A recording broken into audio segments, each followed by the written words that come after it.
నమస్తే. తెలంగాణ రాష్ట్రంలో జూబ్లీస్ బైపోల్ అనేది పెద్ద సంచలనంగా మారిపోయింది. అన్ని రాజకీయ పార్టీలు కూడా ఎలాగైనా గెలవాలని కూడా మొత్తం వ్యూహాలు ప్రచారాలు కూడా చేశాయి. కానీ మొత్తానికి అధికార కాంగ్రెస్ పార్టీ ఇక్కడ విజయం సాధించింది. నవీన్ యాదవ్ మొత్తానికి ఆయన కళ నెరవేర్చుకున్నాడు. ఎమ్మెల్యేగా మొత్తానికి శాసనసభలోకి అడుగు పెట్టబోతున్నారు. గెలవడానికి గల కారణాలు ఏంటి, అలాగే ఎమ్మెల్సీ రాముల్ నాయక్ గారి యొక్క పాత్ర ఏంటి, అలాగే ఆయన వాళ్ళ కుటుంబానికి ఉన్న అనుబంధం ఏంటో తెలుసుకునే ప్రయత్నం చేద్దాం. ఎందుకంటే ఆయన కీలకంగా ప్రచారంలో పనిచేశారు. ఆయన వ్యూహాలను కూడా మొత్తం కూడా చూపించే ప్రయత్నం చేశారు. ప్రస్తుతం మనతో పాటు కాంగ్రెస్ సీనియర్ నేత మాజీ ఎమ్మెల్సీ రాముల్ నాయక్ గారు ఉన్నారు. మాట్లాడే ప్రయత్నం చేద్దాం. చాలా కీలకము ఎన్నిక. అధికార పార్టీ గెలవకపోతే పరిస్థితి వేరేలాగా ఉండాల్సిన పరిస్థితి. మరోవైపు నవీన్ యాదవ్ కూడా వాళ్ళ కుటుంబం కూడా ఈసారి టికెట్ గెలవకపోతే మాత్రం ఇంకా ఎప్పుడు గెలవలేదని ఒక సంకేతం. ఈ సందర్భంలో మొత్తానికి విజయం సాధించారు. ఈ యొక్క విజయం వెనుక ఏమేమి కారణాలు దాగున్నాయంటే ఏం చెప్తారు? ఇప్పుడు సతీష్, మీ దిశ టీవీ ప్రేక్షకులకు అందరికీ నా యొక్క నమస్కారం. గెలిచిన సందర్భం ఆనందం. ఇవాళ మళ్ళీ మీరు ఇంటర్వ్యూ తీసుకుంటారు. ఎన్నికల ముందు గిట్ట అనేక ఇంటర్వ్యూలు మీరు చేసారు, అదన్నీ పబ్లిష్ చేశారు. ఇవాళ గత 40 సంవత్సరాల నుంచి వాళ్ళ ఇంట్లో వాళ్ళ కోరిక ఉండే. ఓకే. వాళ్ళ తండ్రి నాకు చిన్నప్పటి నుంచి ఇద్దరం మేము మిత్రులం. నన్ను రౌడీ షీటర్ చేసిర్రు. నేనైతే ఎమ్మెల్యే కాలేను, కానీ నేను అనేక మందికి ఎమ్మెల్యే చేయడానికి డబ్బులు పంపించిన. ఓకే. తర్వాత ఎమ్మెల్సీ ఎన్నికలు అయినప్పుడు క్రాస్ ఓటింగ్ దగ్గర గిట్ట డబ్బులు నేను పంపించిన. కేసీఆర్కు క్రాస్ ఓటింగ్ జరిగినప్పుడు నేనైతే కాలేను, నా కొడుకు కావాలనే తపన ఆయన దాంట్లో ఉండే. ఓకే. అన్నా నేను కాలేను, కానీ నవ్వింది మనం కొంత ప్రోత్సహిద్దాం, కొంత ఇది చేద్దాం. తప్పకుండా నేనేమన్నా అంటే చదువుకున్నాడు. ఓకే. తర్వాత మంచి గ్రాడ్యుయేటు, సామ్యం ఉంది, కొంత ఆలోచన ఉంది. నీళ్ళక రఫ్ లేడు. ఎవరు వచ్చిన సాఫ్ట్ కల్చర్, ఎవరు వచ్చినా రిసీవ్ చేసుకుంటాడు. ఇంకా వెంకటన్న కొంత రఫ్ ఉంటాడు, చిన్న అయినా, కానీ ఆయన చాలా ఇది సామ్యుడు. తప్పకుండా ఇది చేద్దామని చెప్పడం జరిగింది. వీళ్ళ మామ ఇప్పుడు తలసాని శ్రీనివాస్ యాదవ్ ఉన్నాడు కదా, వాళ్ళ పెద్దన్న శంకర్ యాదవ్ బిడ్డకి ఈయనకి ఇచ్చారు. శంకర్ యాదవ్ ఈడ వస్తుండే నా దగ్గర, మేము కూర్చుండేటోళ్ళం. లాస్ట్లో బిమార్ అయింది, ఆయనకు నడవడానికి అయినా లేనప్పుడు ఆయన ఏమన్నాడంటే, మా అల్లునికి ఎమ్మెల్యేనో చేయవా, నా కోరిక ఉంది, నేను చూస్తుందో చూడను అని. ఎక్కడైతే ఇసుగూడ పార్టీ ఆఫీస్లో కూర్చుంటామో ఆడ వచ్చిండు. నేను ఉన్నా అని. అల్లుడు ఉన్నాడని పోతాడు కదా, రామలందం ఉన్నాడంటే గప్ప ఉరికొచ్చిండు. ఉరికొచ్చిన తర్వాత అన్న ఇతడు 2 సార్లు ఓడిపోయిన సింపతి ఉంది, కొంత డబ్బులకు మనకి ఇబ్బంది అవుతుంది ఇప్పుడు బై ఎలక్షన్స్ అన్నప్పుడు. అప్పుడు అంటే ఖాళీ ఇందిరాగాంధీ పేరు మీద, ఎన్టీ రామారావు పేరు మీద ఓట్లు పడ్డాయి. కేసీఆర్ వచ్చిన తర్వాత చంద్రబాబు నాయుడు ఏమో 500 నోట్లు ఇచ్చిండు, కేసీఆర్ 5000 ఇచ్చిండు. పెరిగిపోయింది. మనం కొట్లాడే పరిస్థితిలో లేము. అయినా శ్రీశైలం యాదవ్ బాగా ఆస్తులు ఉన్నాయి. తప్పకుండా కొట్లాడాలంటే మనం గిట్ట కొంచెం వెనకాడేది లేదు. 100% గెలుస్తాడు. నేను చూస్తానో చూడను అన్నా, కానీ నీ మీద మాట ఇస్తా, ఒట్టు వేయి అన్నాడు. ఒట్టు వేసిన, ఏదో ఒకరోజు ఎమ్మెల్యే చేస్తా పో అన్న. సమయం సందర్భం వచ్చింది. ఆ రోజు 2023లో టికెట్ దొరకలే, హజారుద్దీన్కి దొరికింది. తర్వాత గోపీనాథ్ నాకు మంచి మిత్రుడు. ఆయన అంత తొందరలో చనిపోతాడని ఎవరు అనుకోలే, ఊహించలేదు. బై ఎలక్షన్ వచ్చింది. బై ఎలక్షన్ వచ్చినప్పుడు కసితోటి ఎట్టి పరిస్థితుల్లో టికెట్ రావాలి. అప్పటికి నేను సంక్షేమ పథకాలు అది చేస్తూనే ఉంటాడు ఆయన. 2 సార్లు ఓడిపోయిన సింపతి ఉంది. మీకు ఉదాహరణ కట్ట, ఫస్ట్ బీజేపీకి ఎంచి బండారు దత్తాత్రేయ సికింద్రాబాద్ పార్లమెంట్ చేసినప్పుడు 50 వేల ఓట్లు ఉంది. బీజేపీకి ఎంచి ఎప్పుడు గెలవాలనేది ఉండదు, ఫస్ట్ ఓడిపోవాలి. నువ్వు జనాలను ఐడెంటిటీ కావాలి. కాంచీరామ్ అనేటోడు పైలే హారో ఉస్కే బాద్ హరావు ఉస్కే బాద్ జీతో. నువ్వు గాలిలో వచ్చి గాలిలో పోతారు చూడు, గాలి వచ్చినప్పుడు ఉంటారు, తర్వాత వెళ్ళిపోతారు. కానీ నాకు ఎక్స్పీరియన్స్ ఉంది. నేనేమంటున్నా అంటే, నిన్న చెప్పిన మరో జనార్దన్ రెడ్డి కావాలంటే 24/7 నువ్వు పనిచేయాలి. నీకు పండుగలు లేదు, పబ్బాలు లేవు, దావతులు లేవు, పెళ్ళిళ్ళకు పో, సావులకు పో, హాస్పిటల్కు పో, జనార్దన్ రెడ్డి సాబ్ పాన్ షాప్ ఇనాగ్రేషన్ అనేది పాన్ షాప్కు పో, చిన్నదైనా పోవాలి. ఆ కార్యకర్త నీకు అప్పుడు ఇది అవుతాడు. మీరు పీజేఆర్ పదం తీసుకొచ్చారు, కానీ ఇప్పుడు నవీన్ యాదవ్ను పీజేఆర్ స్థాయికి ఒక పెద్ద ప్రజానాయకుడిగా కావాల్సిన లక్షణాలు మీరు గుర్తించారా? అట్లా అవుతాడని మీకు ఏమైనా నమ్మకం ఉందా? నాకు 100% నమ్మకం ఉంది. ఆ లక్షణాలు ఉన్నాయి ఆయన దగ్గర. ఎందుకంటే ఎంత రాత్రిలా లీడర్ అనేటోడు కొంత ఇదే ఓపిక పెట్టుకోవాలి. లీడర్ అయిన తర్వాత 2 చెవులకు 4 చెవులు అవుతాయి, 2 కళ్ళకు 8 కళ్ళు అవుతాయి, 2 చేతులకు 16 చేతులు అయిపోతాయి రాక్షసుని లెక్క. ఎట్లా సంపాదించాలి, ఎట్లా తినాలి, ఏది అనేది మనకు భగవంతుడు ఇచ్చింది చాలా ఉంది. మనం అన్నీ తీసుకోపోలేము. ఒట్టి చేతులతోటి వచ్చినా ఒట్టి చేతులతోటి పోతాం. కానీ పేరు అనేది జనార్దన్ రెడ్డి సాబ్కు నేను చాలా దగ్గర ఉంటుంది. ఓకే తమ్మి నాకేమన్నా అయితే అట్లా ఎందుకు మాట్లాడతావన్నా, ఏమవుతుంది నీకు, నువ్వు ముఖ్యమంత్రి అవుతావు అనేది నేను చెప్పేటోని. ఓకే ఆయన బతికి ఉంటే ఇవాళ ముఖ్యమంత్రి తెలంగాణలో 16 జీవో కానివ్వండి, పోతిరెడ్డి పాడు కానివ్వండి, తర్వాత కృష్ణ జలాలు కానివ్వండి, గోదావరి జలాలు కానివ్వండి, కొట్లాడిండు ఆయన. ఓకే దురదృష్టం లేడు, చనిపోయిండు. ఆ రోజు నేను కేసీఆర్ కన్నా క్యాండిడేట్ పెట్టవద్దు జనార్దన్ రెడ్డి మీద. జనార్దన్ రెడ్డి నీకు చేతగా అన్నప్పుడు, నేను నడిపించలేని పార్టీ అన్నప్పుడు రాత్రి 2 గంటలకు నీకు తీసుకుపోయిన జనార్దన్ రెడ్డి ఇంటికి. తమ్మి నేనైతే పార్టీ ఇడిచిపెట్టిరాను, మీకు ఎంత సపోర్ట్ కావాలో అంత చేస్తా అన్నాడు. చేసిండి గిట్ట. చేసిన తర్వాత ఆయన మీద పోటీ చేసిన రోజే అన్నది నీకు డిపాజిట్ రాదు, లేదా మనకు ఓట్లు పెరగాలి, ఓట్లు సీట్ల గురించి చూడవద్దు, చూడొద్దని చెప్పారు. అంతకుముందు ఏ రాజకీయ నాయకుడు వాళ్ళ ఇంట్లో కుటుంబంలో చనిపోతే ఎన్టీ రామారావు కానీ, చంద్రబాబు నాయుడు కానీ, తర్వాత ఉన్న వైఎస్ రాజశేఖర్ రెడ్డి కానీ ఇది యునానిమస్ ఇచ్చేస్తుండే వాళ్ళకి పోటీ పెట్టకుండా. పివి నరసింహారావు నంద్యాలకించి పోటీ చేస్తే అదే ఎన్టీ రామారావు ముఖ్యమంత్రి, నా తెలుగు బిడ్డకు వచ్చింది నేను పోటీ పెట్టా అన్నాడు. యునానిమస్ 1,00,000, 2,00,000, 5,00,000 మెజారిటీ తోటి గెలిచి ఆ సాంప్రదాయాన్ని మొత్తం చెడగొట్టిందే టీఆర్ఎస్. అప్పుడు పోయింది. ఈ తర్వాత అట్లా కూడా మళ్ళీ కొత్త కల్చర్ కూడా వచ్చింది. ఎందుకంటే ఉప ఎన్నికల్లో మామూలుగా పోటీ చేసేటప్పుడు కుటుంబ సభ్యులు ఇవ్వాలి, అలా ఉండే పోటీకి దూరంగా ఉండాలి అనేది కూడా ఇంతకుముందు ఉండే, అంతకుముందు. కానీ ఈ దాన్ని చెడగొట్టిండి ఈ వ్యవస్థ అంటే కేసీఆర్. అక్కడ నుండి స్టార్ట్ అయింది. కేసీఆర్ పోటీ పెట్టవద్దని పీజేఆర్ కుటుంబం 3 గంటలు రోడ్ నెంబర్ 14 దగ్గర ఇంటి దగ్గర వచ్చి కలవడానికి ఇచ్చేస్తే నిరాకరించి పంపించేసాడు కలవకుండా. ఆ రోజు నాకు బాధ అనిపించింది.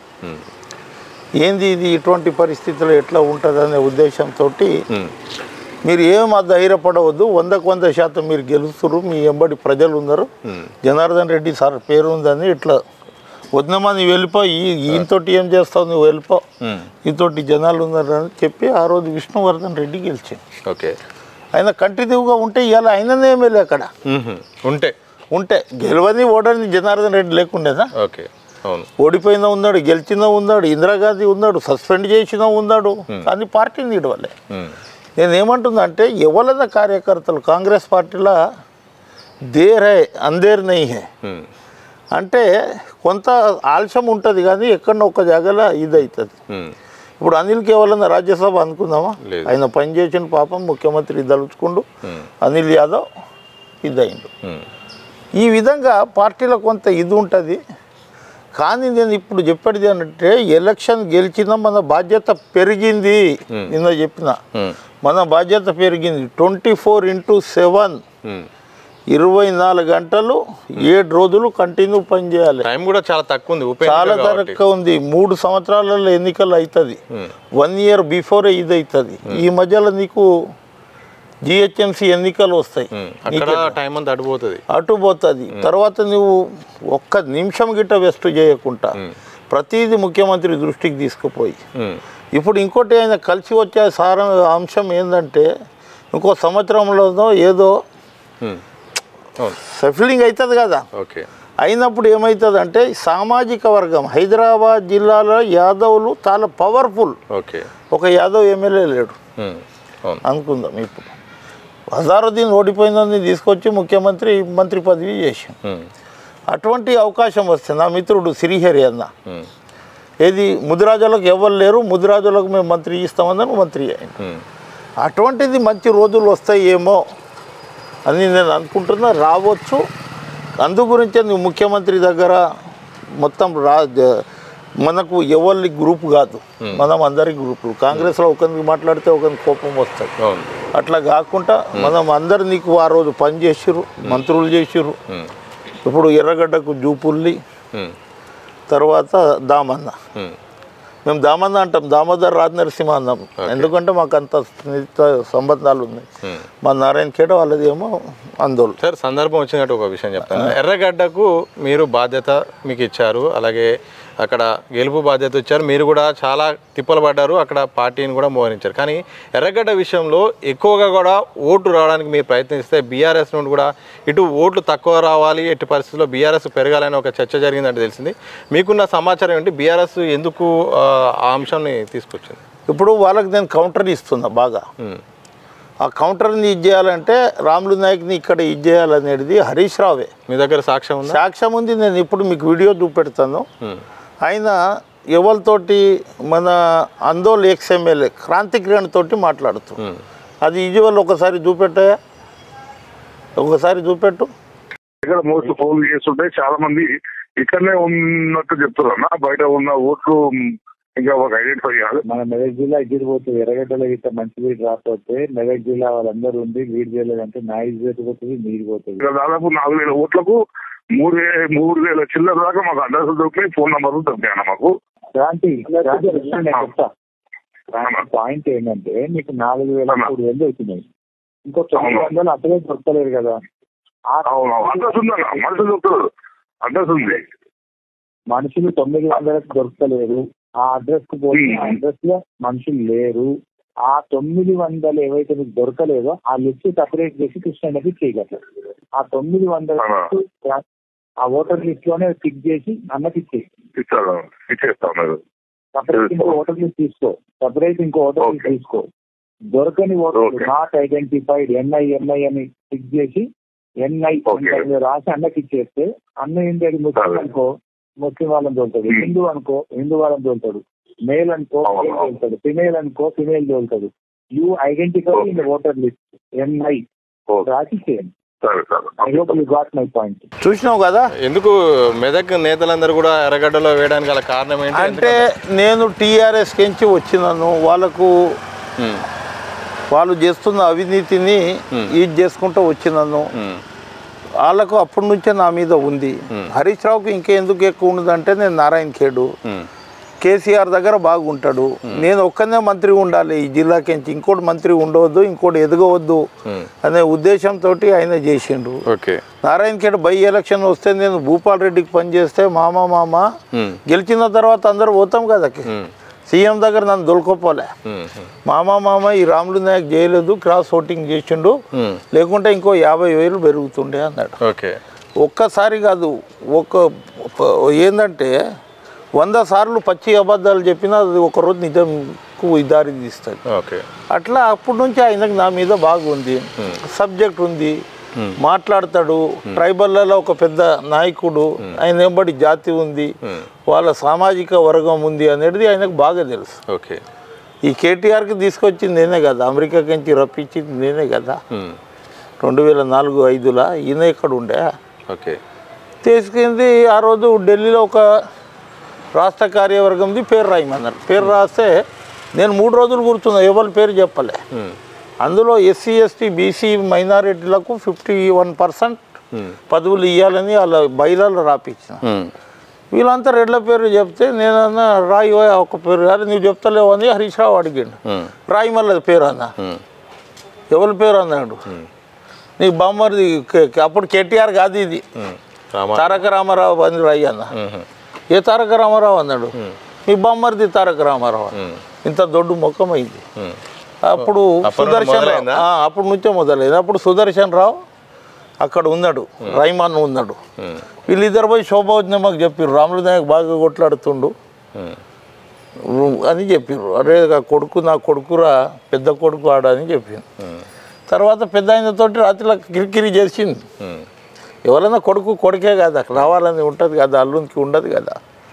అట్లా చేసిన తర్వాత పొద్దుగాల నాకు పిలిచిండు.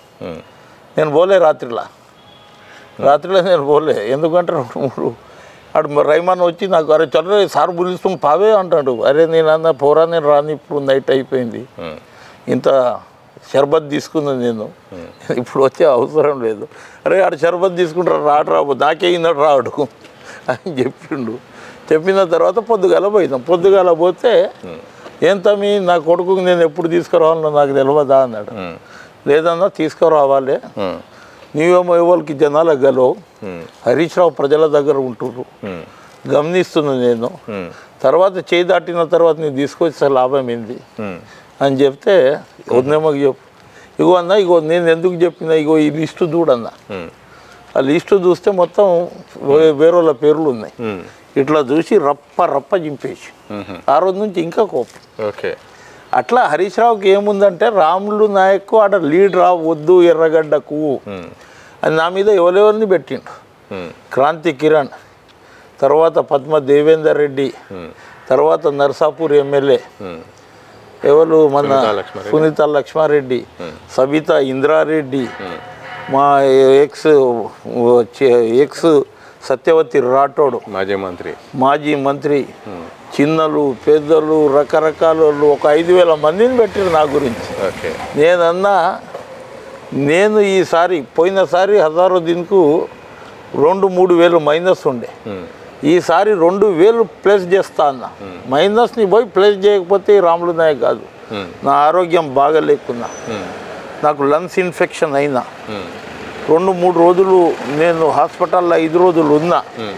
తెల్లారి నా మనసు ఆగలేదు, నా కొడుకు వీడు ఎట్లా పరిస్థితులను ఇన్ని గెలిపియాలి అనేది ఆరోగ్యానికి లెక్క చేయకుండా ఒక 1000 మందితోటి ర్యాలీ చేసిన. ఏది పాదయాత్ర, అక్కడికి నుంచి ఊపొచ్చి టికెట్ వచ్చిన తర్వాత నవీన్ యాదవ్ మిమ్మల్ని కలిశారు. ఆ తర్వాత మీరు ఎమోషనల్ అయిపోయారు ఫ్యామిలీ మెంబర్ లాగా. అప్పటి నుండి మీరు అంతకుముందు ప్రచారం స్టార్ట్ చేసి అప్పటి నుండి ఇంకెక్కువ అయిపోయింది. ఆ కుటుంబంతో మీకున్న సంబంధం ఏంటి? చిన్న శ్రీశైలం యాదవ్తో పరిచయం ఏంటి?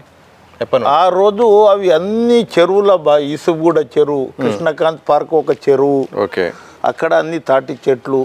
ఒక మనం ఇప్పుడు పార్టీ ఆఫీస్ ఉంది కదా, అయినది ఆఫీస్ ఉంది కదా ఇసుగూడ, దాని ముంగట మొత్తం మైదానం ఉంటుంది. ఇప్పుడు రేకులు వేసిరు, అది జామ తోట. అది జామ తోటకు ఒక తోటమాలి ఉంటాడు కదా, ఇసుగూడ స్కూల్ మాకు నంబర్ 1 స్కూల్. ఆయన అక్కడ దోస్తులం. ఈ డుమ్మలు కొట్టేది మనకు అలవాటు, చదువు రాదు కదా సరిగా. చైల్డ్హుడ్ ఫ్రెండ్స్ మీరు? Childhood friend. నేను అంటుంటుంది అరే వెనక సీట్ గుర్తున్నోడే ఎప్పుడో లీడర్ అవుతాడు, ముంగడు గుర్తున్నోడు IAS కలెక్టర్ అవుతాడు, కానీ లాస్ట్లో మనమే దానికి ఇన్స్ట్రక్షన్ ఇచ్చేది ఇట్లా చేయమని. మనం లీడర్లు అవుతాం. ఒక రోజు ఫస్ట్ జామకాయలు దొంగతనం చేద్దాం పాని నేను కింద వంగితే నా ఈప్ మీద, అప్పుడు కొత్త గోడ ఇంత పెద్ద ఉంటే 6 ఫీట్ల గోడ ఎట్లా ఎక్కుతాం మేము, చిన్నోళ్ళం కదా. బ్యాగులు పెట్టేసి ఒకరి మీద ఒకళ్ళు ఎక్కి ఆయన ఆ తోటమాలి ఉరికొస్తుండే. ఉరికొచ్చినప్పుడు అరే తోటమాలి ఉరికొచ్చిండని జామకాయలు అన్ని పడేసి టక్కున ఇటు దుంకెట్టోళ్ళం. తర్వాత అలా అమ్మ మాతామూర్తి ఎవరికన్నా 10 మందికి అన్నం పెడతారు. అప్పుడు బీదతత్వం. ఒక గిలాస్ మజ్జిగ వీళ్ళ దగ్గర బర్రెలు ఉండే, మా మామ దగ్గర బర్రెలు ఉండే. అప్పుడు మా మామ లాలు నాయక్ ఎవరో వాళ్ళ బిడ్డని నేను చేసుకుంటా అనేది లేదు కదా. ఎండాకాలం వస్తే చల్ల తాగాలి, బాగా కొడుతుండే 2 చెంపదెబ్బలు కొట్టి తర్వాత 10 నిమిషాల తర్వాత చల్ల పంపిస్తుండే. అట్లా దోస్తానీలు ఎక్కడ చిన్న ఏదైనా ఏ పండుగలకన్నా మేము పోతాం. మేము దసరా చేస్తే ఆయన వస్తాడు, వాళ్ళు సదరు చేస్తే మేము పోతాం, వాళ్ళు దీపావళి పండుగ చేస్తే వాళ్ళ పెండ్లికి మేము పెడతాం, వాళ్ళ పెండ్లికి మా పెండ్లికి ఆయన వస్తాడు. మేము బట్టలు పెట్టుకున్నాం, అన్న బట్టలు కుట్టించుకో అంట. ఆయన నాకెందుకు అంటాడు, నా ఇష్టంతో కుట్టిస్తున్నా, నవీన్ పెండ్లిలో నాకు గుట్టి ఇస్తాడు. అట్లా రకరకాలుగా మేము కులాలు వేరు ఉండొచ్చు కానీ మా నెత్తురు ఒక్కటే కదా. నీవు నేను సతీష్ కులాలు వేరు ఉండొచ్చు, బంధుత్వం ఒక్కటే కదా. తెలంగాణలో ఇంకోటి ఏముందంటే ఎక్కడన్నా పెండ్లి అయితే మన దగ్గర వాళ్ళకి బట్టలు అవి ఇవి చేసేటోళ్ళం. అటువంటి సాంప్రదాయంతో మెల్లమెల్లంగా ఆయనకు పేరు వచ్చింది. తర్వాత సినీ ఇండస్ట్రీస్ కలిసి వచ్చింది. అప్పుడు ఈ అగ్గవకు భూములు తీసుకుంటూ అవి ఇప్పుడు బ్రహ్మాండంగా అది అయింది. దాన్ని రౌడీ షీటర్. అసలు KCR rowdy sheeter, KTR rowdy sheeter. ఎట్లా వైట్ కాలర్ అఫెన్స్.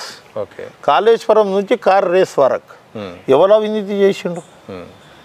అసలు రౌడీలు ఏం చేస్తారంటే ఒక 500 గజాలు 200 గజాలు ఆన్ మర్డర్ వాళ్ళు అవ్వడమో లేకుంటే పంచాయతీలు చేసేదాంట్లో రౌడీ షీటర్ అంటారు.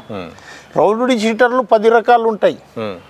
ఒక ల్యాండ్ గ్రాపర్ మీద రౌడీ షీటర్ పెడతారు, ఒక మర్డరిస్ట్ మీద పెడతారు, లేకుంటే ఇంకా గంజాయో ఏదో హఫీమో ఏదో అమ్ముతుర్రో, లేకుంటే డ్రగ్స్ అమ్ముతుర్రో అని మీద పీడీ యాక్ట్ పెడతారు, రకరకాలుగా చేస్తారు. కానీ జామ తోటల జామకాయలు అప్పుడు 18 సంవత్సరాలు లేడు. నాకు మ్యారేజ్ అయింది అప్పటికి 1983లో నా మ్యారేజ్ అయింది. 83 24/7 1983లో నాకు కొడుకు పుట్టిండు. 82లో ఎన్టీ రామారావు గాలి, నేను ఎన్టీ రామారావు అభిమాన సంఘం. ఆ రోజు మా దగ్గర ఎన్ఎస్కే రాజు ఉంటుండే, నటశేఖర ఆడేమో అటు నేనేమో ఇటు. ఏ సినిమా వచ్చినా ఎన్టీ రామారావుకు ఇది చేసేటోడు, ఆయన నటశేఖర రాజుకు చేసేటోడు, కృష్ణకు. ఈ విధంగా మెల్లమెల్లగా నేను కాలేజ్ ప్రెసిడెంట్ కావడం. ఈయన 7th ఆగిపోయిండు, నేను 10th వరకు పోయినా, తర్వాత ఇంటర్ పోయినా. అట్లా అక్కడ కాలేజీలో ఇదైనా స్కూల్లో గిట్ట అప్పుడు ఎన్నుకుంటుండే. అప్పుడు ఓడిపోయినా, నా మిత్రుడు ధనరా మీద ఓడిపోయినా, రౌడీ రైడ్ అని. నేను కొంచెం దాదాగిరి చేస్తారు. దాదాగిరి ఏంది, క్లాసులను ఎగగొట్టి బయట గుర్తుండేటోళ్ళం. ఆ పీరియడ్ పోకపోతే వీళ్ళు చదవర్రా ఇలా అని అట్లా చెప్పేటోళ్ళు. అంతేగాని ఆయన చాలా మంచోడు. వాళ్ళ కుటుంబం నేను మొన్న ఇమోషనల్గా ఏడ్చిన, కళ్ళకించి టపటప నీళ్ళు గారినాయి. 11,000 రూపాయలు ఇచ్చి బిడ్డ నీవి దాంతో నామినేషన్ ఇరా అన్న. నేను ఎవరికి ఇచ్చినా గెలుస్తారు, సెంటిమెంట్ ఉంది. అదే 11,000 అయింది దాపెట్టుకొని అంద దగ్గర కొన్ని పైసలు ఉందా, అంకుల్ నేను నీ డబ్బులతోటే ఇచ్చిన, పోరా జూబ్లీహిల్స్ ఎమ్మెల్యే అయిపోయినావు నువ్వు అన్న. ఎందుకంటే నేను చాలా పేర్లు చెప్పా, చెప్పండి. ఇవాళ ముఖ్యమంత్రి అయిన వాళ్ళకి నేనే కట్టిన 11,000. వాళ్ళు 3 సార్లు గెలిచారు, నేను ఇన్ఛార్జ్ ఉందా వాళ్ళకు. 3 సార్లు ఇన్ఛార్జ్ ఉందా, ముఖ్యమంత్రి చేసిన. ఆ రోజు అన్న కారు మాది గజ్వెల్లో కొట్లాట అయింది. హరీష్ రావు 10 కిలోమీటర్ ఉరికిండు. నేను మన యూనివర్సిటీ పిల్లలు 500 మంది పిల్లలు రాత్రిలో ఫీజులు తీసేసారు. ఫీజులు తీసేస్తే వాళ్ళు అటుకెంచి రాళ్ళు కొడుతున్నారు, నేను ఇటుకెంచి కొడుతున్నా. హరీష్ రావు మా చీఫ్ గెస్ట్, ఎమ్మెల్యే ఉన్నాడు, మీటింగ్ చెప్పాలి ఆడ వరగల్ మండల్, మొత్తం చీకటి. ఆ రోజన్నా అరే మా ఫీజులు బిగుతురు కదా, 16వ తేదీ కౌంటింగ్ తర్వాత మీ ఫీజులు ఇది చేస్తా. ఆడ కృష్ణారెడ్డి అని ఒక సర్పంచ్, పవర్ఫుల్ సర్పంచ్.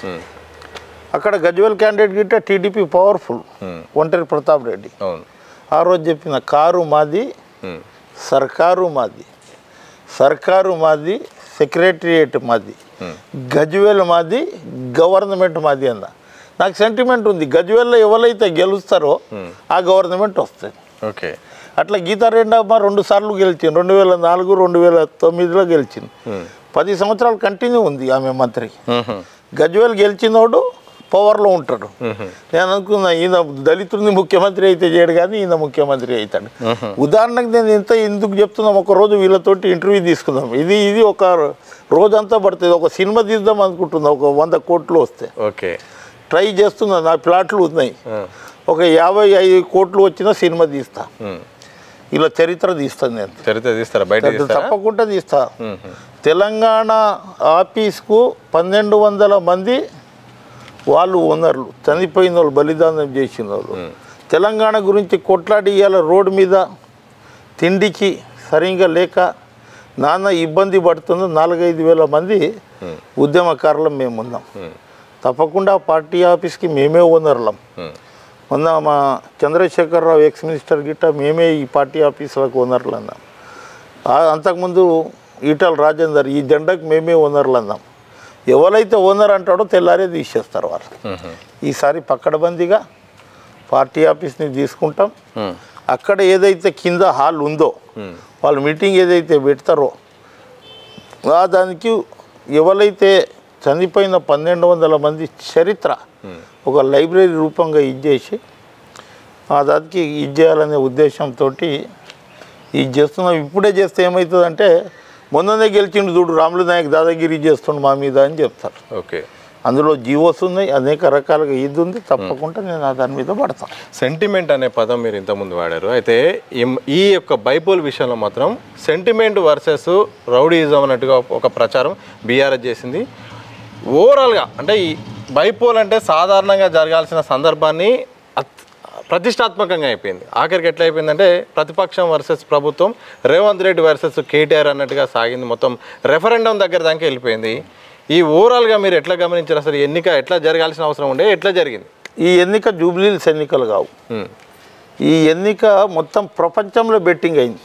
ఇప్పుడే నీవు చూసినావు, నాకు అమెరికాకించి వాట్సాప్ కాల్లో మాట్లాడుతున్నారు, వాళ్ళు కంగ్రాట్ చేస్తారు. అక్కడ బెట్టింగ్ జరిగింది. మన తెలంగాణలో అక్కడ బెట్టింగ్ జరుపుకున్నాం.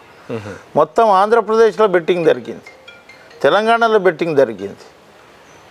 కేసీఆర్ గెలుస్తాం మేము, కేటీఆర్ అనేది ఏదైతే చెప్పిండో నాకు మొత్తం ఇది ఉంది. నేను అక్కడ ఇది చేసిన రెఫరెండం అన్నాడు. నాకు ఎర్రగడ్డ కానివ్వండి, బోడబండ కానివ్వండి, జూబ్లీహిల్స్ కానివ్వండి, తర్వాత ఇసుఫ్గూడ కానీ, రహమత్ నగర్ కానీ, వెంగళరావు నగర్ కానీ, షేక్పేట్ కానీ గుర్తుపట్టనో లేడు. నాకు అంత సంబంధాలు ఉన్నాయి. బోడబండ కానివ్వండి, నేను అనుకున్న 100% గెలుస్తాం. 2 సార్లు ఓడిపోయిండు, అదొక సింపతి. తర్వాత ఓడిపోయిన తర్వాత ఈయన అనేక సోషల్ వర్క్ చేసిండు. ఈ సోషల్ వర్క్ అన్నీ చేసిన తర్వాత నవీన్కి టికెట్ వస్తే 100% గెలుస్తాం. టికెట్ వస్తే గెలుస్తాం అనుకున్నాం. అట్లనే టికెట్ వచ్చింది. ఏదైతే ముఖ్యమంత్రి సర్వే చేయించిండో దాని ప్రకారం ఆయన పేరు వస్తే ఆయనకు టికెట్ ఇవ్వడం జరిగింది. చేస్తే గెలిపించుకొస్తారా అన్నాడు. 100% ఇప్పుడు నేను ఎవరితో చెప్పారు మీరు? సీఎంతోనా? 100% గెలుస్తాడన్నా అందులో డౌట్ లేదు అని చెప్పినాం. అది ఎంత అహంకారం అంటే అహంకారంతో ఓడిపోయింది బీఆర్ఎస్. ఓన్లీ కేటీఆర్ అహంకారంతో ముఖ్యమంత్రి అది ముఖ్యమంత్రి పదవి అనేది ఒక ఇంపార్టెంట్ కదా. వాడికి ఆడు ముఖ్యమంత్రిని ఆడు. ఇలా మా అన్నాన్ని ఎందుకంట నాకు కొంత గౌరవం ఉంటుంది. ఆడు దొంగ ఇట్లా రకరకాలు మాట్లాడితే మాకు కసి పెరిగింది. ఎట్టి పరిస్థితిలో మేము గెలుస్తాం. కానీ మీరు అందరూ అనుకున్నారు 10-12 వేల ఓట్లు అని. 5, 8, 10 వేల తేడా ఉంటుంది, తక్కువ తేడా ఉంటుంది. మీకు ఇంటర్వ్యూ ఇచ్చిన దాంట్లో, తొలి వెలుగుకి ఇంటర్వ్యూ ఇచ్చిన దాంట్లో 20 దాటుతాం నాకు కాన్ఫిడెన్షియల్ ఉంది. మా వాళ్ళకి గిట్ట ఎవరికి లేకుండా ఇంత ఓట్లతోటి మనం గెలుస్తామని. అవును. కానీ ప్రతి కౌంటింగ్లో ప్రతిసారి లీడ్లో ఉందాం మేము. ఇప్పుడు అట్లా 10 టేబుల్ పెట్టినాం, 10 రౌండ్ల గిట్ట మేము లీడ్ వచ్చినాం. అంటే మేము చేసే పని ఈయన కనుక గెలుస్తే పొరపాటున గెలవడు. మీరు చూడండి క్యాండిడేట్ ఎంత సాఫీగా ఎంత మెల్లంగా మాట్లాడిందో. పోలింగ్ రోజు రెచ్చిపోయింది. నేను అప్పుడే అన్నా, శ్రీశైలం అందరం మేము ఉందాము, ఫోన్లో మాట్లాడుకుందాం, ఆమె రెచ్చగొడుతుంది, మీరు రెచ్చిపోవద్దు, ఆమె ఓడిపోతుందని తేలిపోయింది. యాక్షన్ ఏమో డైరెక్షన్ ఏమో కేటీఆర్ ఇస్తుండు, యాక్షన్ ఏమో ఈమె చేస్తుంది. కేటీఆర్ చెప్పినట్టే చేసింది మళ్ళీ అంతే కదా. యాక్షన్ ఈమె ఎంత హై పిచ్లో మాట్లాడింది. ఒక భర్త కోల్పోయింది ఆమె ఎంత ఇది ఉండాలనే ఉద్దేశంతో మీ సంగతి చూస్తా, నీది ఇది చూస్తా, రేపు నేను గెలుస్తున్నా అంటే కేటీఆర్ ఇచ్చిన డైరెక్షన్ తోటి ఈమె యాక్షన్ చేసింది. పాపం ఈమె మాటలు కావు అవి. అట్లా ఈయన అహంకారం. ఈయన కనుక గెలిస్తే ఇవాళ ఆగుతుండేనా? అయిపోయింది, మొత్తం కాంగ్రెస్ అయిపోయింది, వచ్చేది మాదే గవర్నమెంట్. ఒకసారి ఊహించుకోండి, ఒకసారి ఊహిస్తే ఏమయ్యేది. చాలా ప్రచారం జరిగింది, చివరి నిమిషం దాకా మొత్తం బీఆర్ఎస్ వచ్చిన ప్రచారం. ఒకవేళ బీఆర్ఎస్ కనుక జూబ్లీహిల్స్లో గెలిస్తే ఎట్లా ఉండేది పరిస్థితి? నేను అంటున్నా కదా, వీళ్ళు ఇక్కడ నేను ఇప్పుడు నేల మీద నడుస్తున్నాం. వీడు గాలిలో నడుస్తుండే కేటీఆర్, హరీష్ రావు గాలిలో నడుస్తుండే. నాకు ఉంది కదా, నాకు నమ్మకం ఉంది. నేను ఎగ్జామ్ రాయడానికి పోయిందా, నేను ప్రిపేర్ అయినా 190 తీసుకువస్తాను నాకు ఉన్నప్పుడు. ఎంత పేపర్ వచ్చిందో నేను రాస్తా. అట్లా కాంగ్రెస్ పార్టీ గెలుస్తుంది. వీళ్ళు గాలిలో చెప్తుండు. ఒక్కొక్క రోడ్ షో మాకంటే ఎక్కువ చేసిర్రు. అవును, కన్ఫ్యూజ్ చేస్తారు, ముందుగా కన్విన్స్ చేస్తారు, తర్వాత అబ్బా ఏమొచ్చిందిరా జనాలు. అవి అంతా 1000 రూపాయల జనాలు. ఈ కండువ, ఈ రుమాల్ కండువ పడేసి ఇంకో కండువ వేసుకొని పోయేటోళ్ళు వాళ్ళు. అట్లా వీళ్ళు 12 గ్యారెంటీలు ఎంత కన్ఫ్యూజ్ చేసిర్రు జనాలకు. బాకీ కార్డు 2500 ఇస్తా, 2000 మేము ఇచ్చినాం. వీళ్ళ నాయన ఇచ్చిండు, సిద్దిపేటలో వీళ్ళ ఆస్తులు సంపాదించిన ఖజానాలకెంచి తీసి ఇచ్చిండ. మేము కట్టే ట్యాక్స్కెంచి ఆ రోజు చంద్రబాబు నాయుడు 75 రూపాయలు ఉంటే, తర్వాత మన వైఎస్ రాజశేఖర్ రెడ్డి వచ్చి 2 రూపాయలు చేశాడు. చంద్రబాబు నాయుడు చేసినప్పుడు గుడ్డు ధర 35 పైసలు, ఓకే, 75 రూపాయలు చేసినప్పుడు. వైఎస్ చేసినప్పుడు రూపాయి. ఇవాళ 2000 చేసినప్పుడు ఆ రోజుల్లో 2014లో 6 రూపాయలు 7 రూపాయలు గుడ్డు ధర పెరిగింది కదా. నిత్యావసర అన్ని పెరిగినాయి. అప్పుడు 2000 ఏముంటుంది, 200 తోటి సమానం. నేనే ఇచ్చిన వీళ్ళ నాయన ఈయన వీళ్ళు సంపాదించిన దాంట్లోకించి ఇచ్చారు. ఆ రోజు ఒక షర్బత్ సాయంత్రం ఉంటుంది కదా, నీవు నేను ఇద్దరం అన్నదమ్ముల్లో, నువ్వు ఆటో నడిపిస్తావు, నేను ట్రాక్టర్ వ్యవసాయం చేస్తాం. సాయంత్రం ఒక ఇది కావాలి కదా మనకు, సాయంత్రం ఒక థమ్స్అప్ సీసా కావాలి కదా, ఒక కోటర్ థమ్స్అప్ షర్బత్. ఆ దానికి 1000 రూపాయలు పెంచిండు, 100 రూపాయలు ఇచ్చిండు, 200 ఇచ్చిండు. రోజు 100 ఎన్ని అయింది, 30 రోజుల్లో 3000 అయింది. 2000 అవ్వకి ఇచ్చిండు, 3000 ఇంట్లోకి ఇచ్చి గుంజి. ఇది 2000 పింఛన్ స్కీమ్. ఏమంటున్నాం, ఆ రోజు ఏదైతే మాట చెప్పినామో 2500 అన్నామో, ఆర్థిక పరిస్థితి బాగలేదు, 5 సంవత్సరాలు చేసి చూపెడతాం. 2 లక్షల రుణమాఫీ అన్నాం, 80% అయిపోయింది. కొంత టెక్నికల్గా ఇదైంది, ఇలా లేక చెప్పలే కదా. 2018లో 316 నిరుద్యోగ భృతి నాకు ఈసారి గెలిపియండి, 1,00,000 రూపాయలు ఎట్ ఏ టైం రుణమాఫీ అన్నాడు. అయిందా? కాలే కదా. వీళ్ళు ఇచ్చిన అనేక KG2 PG దళిత ముఖ్యమంత్రి, 12% మైనారిటీలకు రిజర్వేషన్, మీరు దొడ్డు బియ్యం తింటురు, సుబేమే నారి, తెలంగాణ వస్తే దోపేరమే తారి. నారి అంటే కాలే షెర్వాది రోటీ, సుబేమే తహరీ అంటే మన mutton, white rice, bagara rice, షామే బిర్యానీ అన్నాడు. 10 సంవత్సరాలు ఏం చూసారు ప్రజలు? దొడ్డు బియ్యం చూసారు. ఇప్పుడు సన్నది బియ్యం చూస్తారు. ఈ రకాలుగా వాళ్ళు అబద్ధాలలో గిన్నీస్ బుక్ రికార్డ్స్, వాళ్ళకి అబద్ధాలు చెప్పే దాంట్లో ఎవరితోటి పని అవుతుందో మీరు అడగండి. అక్కడ ఇప్పుడు ఎక్స్ మంత్రులు ఉన్నారు, ఎక్స్ ఎమ్మెల్యేలు ఉన్నారు, నా మిత్రులు ఉన్నారు, అందులో కొంతమంది ఉద్యమకారులు ఉన్నారు. వాళ్ళ మనసు మీద చెప్పమను. వాళ్ళకి పని ఉన్నప్పుడు 10 సార్లు ఫోన్ చేస్తారు. వాళ్ళ పని అయిన తర్వాత నువ్వు ఫోన్ చేయి, 1000 సార్లు చేయి, లేపరు. అంత అవకాశవాదులు వాళ్ళు. నేనంటలేదు, వాళ్ళ లీడర్లే అంటారు. ఎప్పటికన్నా కలిస్తే అటువంటివన్నీ కంపల్సరీగా దొరికినరా నా చేతిలో వీళ్ళు కచ్చి చూపెడతా అన్నా. అందులో జూబ్లీస్ బై ఎలక్షన్ ఉంది. ఆ రోజే అన్నా నేను 100% ఇక్కడ హస్తం గుర్తు ఇది చేస్తుంది. జనార్దన్ రెడ్డి హవా మళ్ళీ వస్తుంది. 15-20 సంవత్సరాల నుంచి అక్కడ కాంగ్రెస్ జెండా ఎగరలేదు. ఈసారి 100% కాంగ్రెస్ జెండా ఎగరేస్తా. నవీన్ యాదవ్ని అక్కడేమో ఇది చేస్తా. సెకండ్ జనార్దన్ రెడ్డిని తయారు చేసే నా ఛాయాశక్తులు, నా దగ్గర ఉన్న నా మేధాశక్తి కానివ్వండి, జనాలతోటి టచ్లో కానివ్వండి, సెకండ్ జనార్దన్ రెడ్డిని తయారు చేసి జనార్దన్ రెడ్డి ఎట్లా పేరు తీసుకొచ్చిండో నవీన్ యాదవ్ అట్లా పనిచేయాలనేది నేను కోరుతున్నా. Okay, thank you. ఇది మొత్తంగా కాంగ్రెస్ సీనియర్ నేత మాజీ ఎమ్మెల్సీ రాముల్ నాయక్ గారు వారి అభిమతం చెప్పే ప్రయత్నం చేశారు. జూబ్లీహిల్స్లో ఎట్టి పరిస్థితుల్లో కాంగ్రెస్ గెలుస్తుందని నమ్మాను. అలాగే నవీన్ యాదవ్ టికెట్ ఇస్తే ఖచ్చితంగా గెలుస్తుందని అనుకున్నాను. తప్పకుండా నా యొక్క పాత్ర కూడా ఉంది. అలాగే ఈరోజు తప్పకుండా ఒకప్పుడు పీజేఆర్, ఇప్పుడు నగర కాంగ్రెస్కు పెద్ద అన్నగా ఉండేవాడు. భవిష్యత్తులో నవీన్ యాదవ్ కూడా ఆ స్థాయికి ఎదుగుతాడన్న నమ్మకం కూడా ఉంది. అలాగే యాదవ సామాజిక వర్గానికి కాంగ్రెస్ పార్టీ న్యాయం చేయాల్సిన అవసరం ఉంది. అందులో భాగంగా ఆయన పనితీరును బట్టి అవసరమైతే మంత్రి పదవి ఇస్తే ఒక గొప్ప నాయకుడు తయారవుతాడు. ఇక బీఆర్ఎస్ ఎంత విష ప్రచారం చేసినా కానీ ప్రజలైతే మాత్రం తిప్పికొట్టారు. ఈరోజు కాంగ్రెస్ పార్టీని అధికారంలోకి తీసుకొచ్చారు. దీన్ని తప్పకుండా ఇది భవిష్యత్తులో కాంగ్రెస్ పార్టీకి కూడా ఒక ప్లస్ అయ్యే అవకాశం ఉంటుంది. జిహెచ్ఎంసీ ఎన్నికలు ఉన్నాయి, స్థానిక ఎన్నికల్లో కూడా ఇదే యొక్క స్ఫూర్తి కొనసాగే అవకాశం ఉందన్నట్టు కూడా మొత్తానికైతే మాత్రం రాముల్ నాయక్ గారు చిన్న శ్రీశైలం యాదవ్ స్నేహితుడు కావడం, అలాగే కుటుంబంతో ఉన్న సంబంధాల కారణంగా ఆయన ఎన్నికల్లో కూడా ఆయన పాత్ర, అలాగే వాళ్ళ కుటుంబ నేపథ్యం, కాంగ్రెస్ పార్టీ రాజకీయ పరిస్థితులు, జరుగుతున్న పరిణామాలు, ఉప ఎన్నిక చుట్టూ సాగిన వ్యవహారం అంతా కూడా బీఆర్ఎస్ పార్టీ చేసిన యొక్క ఆరోపణలు, ప్రచార తీరును కూడా ఎండగట్టే ప్రయత్నం అయితే చేశారు. చూస్తూనే ఉండండి దిశ టీవీ.